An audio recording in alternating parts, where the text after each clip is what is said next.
Hello, my name is Rajan Arora and welcome to my course Essentials of SQL Server Performance for Every Developer. You are watching the video of Module 3 Building Effective Indexes Part 9 Over Indexing.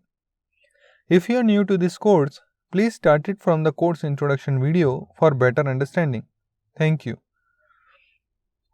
We have seen how indexes can speed up our SQL statements and reduce the number of resources it takes for SQL Server to run our statements.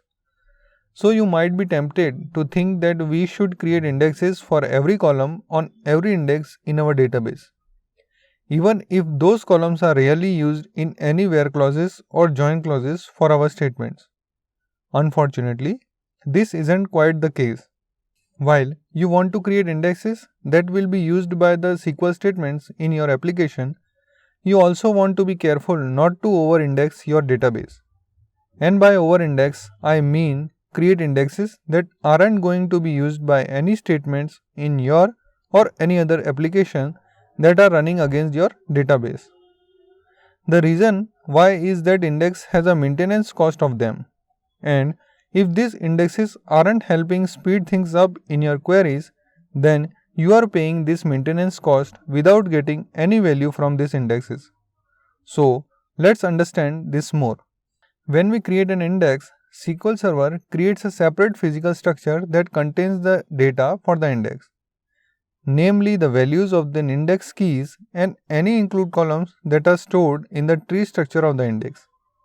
When any sort of DML operation is performed on the table, SQL Server has to keep all of the indexes on the table in sync with the data in the table.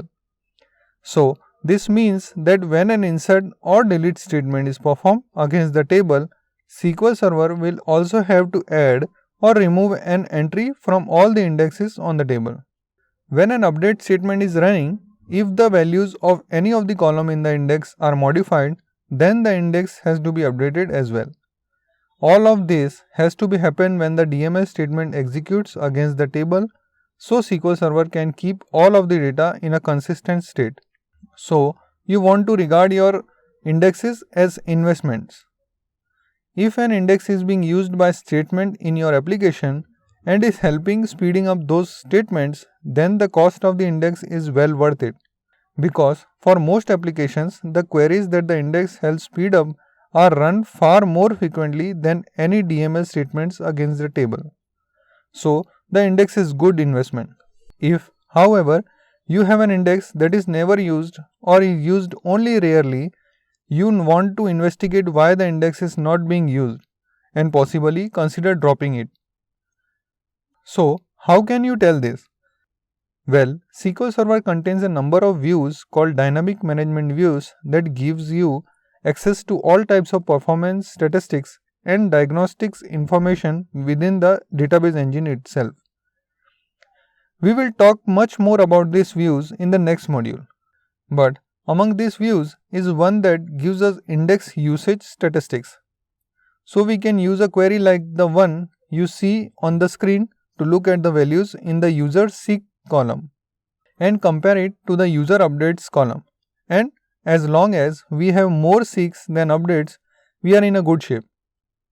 Otherwise, if all we are seeing are values in the user update column, this indicates we are paying the cost of the index but not getting any value out of it.